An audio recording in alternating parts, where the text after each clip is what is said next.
শুভ দুপুর। আজকে আমি রুই মাছ কি দিয়ে রান্না করব তো তোমাদেরকে দেখাবো। তো দেখো আমার রুই মাছটা, আমার তেলটা গরম হয়ে গেছে, চামচ দিয়ে আমার তোলা হচ্ছে।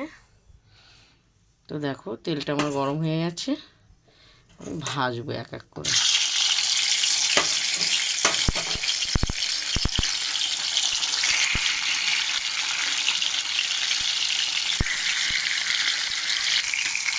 তো দেখো আমি এক এক করে উল্টাবো। জ্যান্ত এটা রুই মাছ, যখন কেনা হয়েছে খুব লাফাচ্ছিল, তা তোমাদের কাছে গোটা দেখাতে পারিনি, কেটে নিয়ে তোমাদের রান্নার রেসিপিটা দেখাচ্ছি।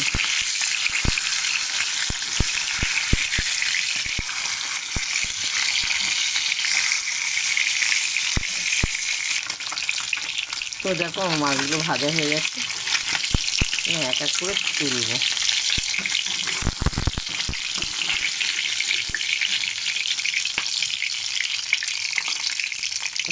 রাখা হলো।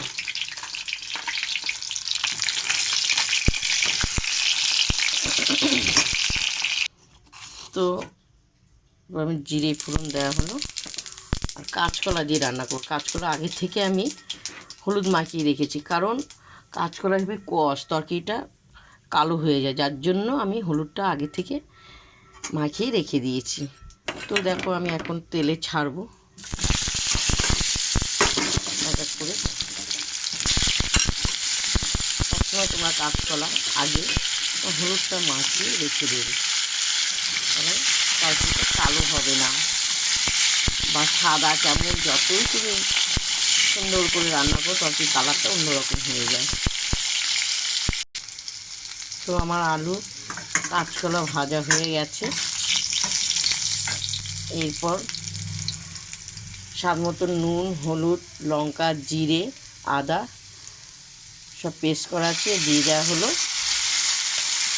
তো আমি ভালো করে কষাবো।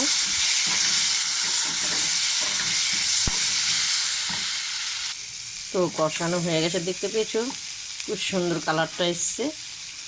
তো আমি পরিমাণ মতো জলটা দিয়ে দেওয়া হলো।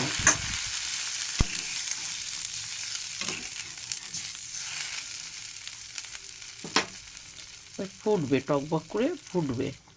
তো আমি এক এক করে মাছ ছাড়বো। দিয়ে দেওয়া হলো, তো আমি ধনেপাতা ছিটিয়ে দেওয়া হলো। জ্যান্ত মাছ তো কাঁচকলা দিয়ে করা হলো, একটু পাতলা করে ঝোল, খেতে ভালো লাগবে, খুব সুন্দর, এক থালা ভাত খাওয়া যাবে। ফুটবে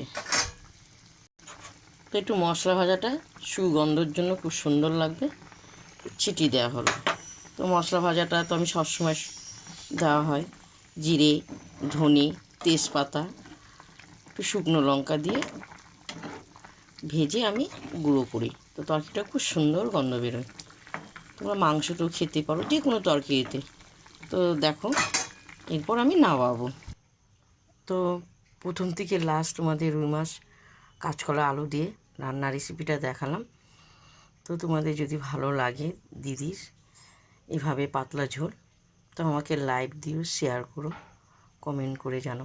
কারা কারা পছন্দ করো অবশ্যই লিখে পাঠাবে। দিদিকে একদম ভুলে যেও না, কেমন? তো এবার আমরা খেতে বসবো। টাটা।